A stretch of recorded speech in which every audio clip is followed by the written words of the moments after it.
আজ আমাদের কলেজে এসবিএফ এর প্রোগ্রাম আছে, তাই আমরা কলেজে আজকে গেছিলাম। ও হ্যাঁ, সঙ্গীতা এখানে ব্যাগ দেখাচ্ছে, ও খুব সুন্দর হ্যান্ডমেড ব্যাগ বানায়, খুব ট্যালেন্টেড মেয়েটা। ফার্স্টে গিয়েই আমরা ফটোশ্যুট স্টার্ট করে ফেলেছি, সানকিস্টওয়ালা ছবি তুলেছি সবাই, খুব সুন্দর সুন্দর ছবিও এসেছিল। শেষ হচ্ছে না গাইস, এদিকে আমরা সিট পাবো কিনা কোনো সন্দেহ আছে। ভেবেছিলাম সিট পাবো না, বাট এখানে প্রচুর জায়গা ছিল, তো আমরা নিজের মতো একটা কমফোর্টেবল সিট নিয়ে নিয়েছিলাম। আমরা দুজন আবার সঙ্গীতার কাছ থেকে এগুলো নিলাম। প্রোগ্রামটা ডিলে হচ্ছিল বলেই আমরা কলেজের স্টুডেন্টরা গান করে প্রোগ্রামটা স্টার্ট করে ফেলেছি। তো আমরা মিউজিক শো তো আর দেখতে পারলাম না, আমরা যাচ্ছি একটা জায়গায় চা খেতে। গাইস পান্ডার ওই বাঁদরটা মিলে সুসাইড করেছে।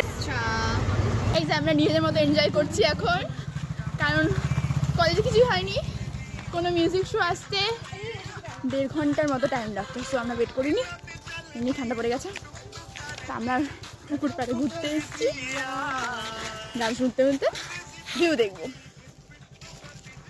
আমরা তিনজন এখানে নিজেদের মতো টাইম এনজয় করছিলাম, ছবি তুলছিলাম, ভিডিও বানাচ্ছিলাম, রিলস করছিলাম, তো আমরা নিজের মতো এনজয় করে নিয়েছি।